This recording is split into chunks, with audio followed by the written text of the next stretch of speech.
சென்னை புறநகரில் இருந்த ஒரு சிறிய ரேடியோ ஸ்டேஷன். அங்கே இரவு 2 மணிக்கு பிறகு ஒளிபரப்பாகும் ஒரு நிகழ்ச்சி இருந்தது. அரவு இரவின் இரகசியங்கள்.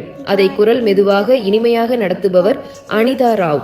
தூங்க முடியாதவர்களும் டிரைவர்களும் இரவு வேலைக்காரர்களும் அவள் குரலை கேட்டு அமைதியாகி விடுவார்கள். ஒரு இரவு தொலைபேசி ஒலித்தது. ஹலோ, நீங்கள் அரவு இரவின் இரகசியங்கள் நிகழ்ச்சியில் இருக்கிறீர்கள் என்று அனிதா சொன்னாள். அதற்குள் ஒரு ஆண் குரல் நடுங்கியபடி பேசினான். நான் தாம்பரம் ஹைவேல இருக்கேன். ஒரு வெள்ளை உடை பிடிச்ச பெண் சாலையின் நடுவில் நிற்கிறாள். அனிதா சிரிச்சு, அது புகை மூட்டமோ விளக்கோ இருக்கலாம் என்றாள்.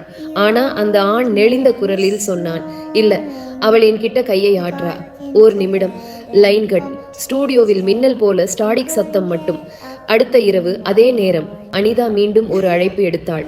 அது மாதிரி மெலிந்த குரல் ஸ்டாடிக்குடன் கலந்து. நீ ஏன் எச்சரிக்கலையா சொன்ன? அனிதா அதிர்ச்சி அடைந்தாள். காலர் ஐடியை பார்த்தாள். அதே நம்பர். ஆனா அந்நம்பர் வைத்த மனிதர் முந்தைய இரவே ஹைவேயில் விபத்தில் இறந்திருந்தார். இருந்தாலும் பின்னரும் நாட்களில் கேட்பவர்கள் கவனித்தார்கள். அனிதா பேசும்போது மெல்ல ஒரு பெண் குரல் அவள் சொல்வதற்கு முன்னாடி ஒலிக்குது.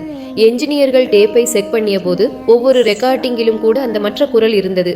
அனிதாவே சொல்வது போல். ஆனா சில வினாடிகள் முன்பு.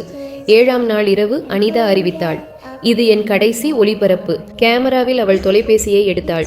சிரிப்பது உறைந்தது, கண்கள் பெரிதானது. அவள் மெதுவாக கேட்டாள், யார் பேசுறீங்க?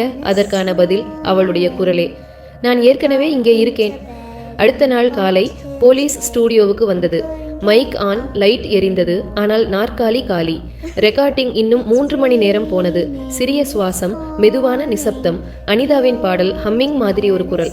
இன்னும் இன்று வரை அக்டோபர் 13ஆம் தேதி இரவு 2:11 அந்த பகுதியிலே 104.6 FM கேட்பவர்களுக்கு ஸ்டாடிக் சத்தத்துடன் ஒரு மெதுவான குரல் ஒலிக்குது. இரவு வணக்கம், நான் அனிதா ராவ்.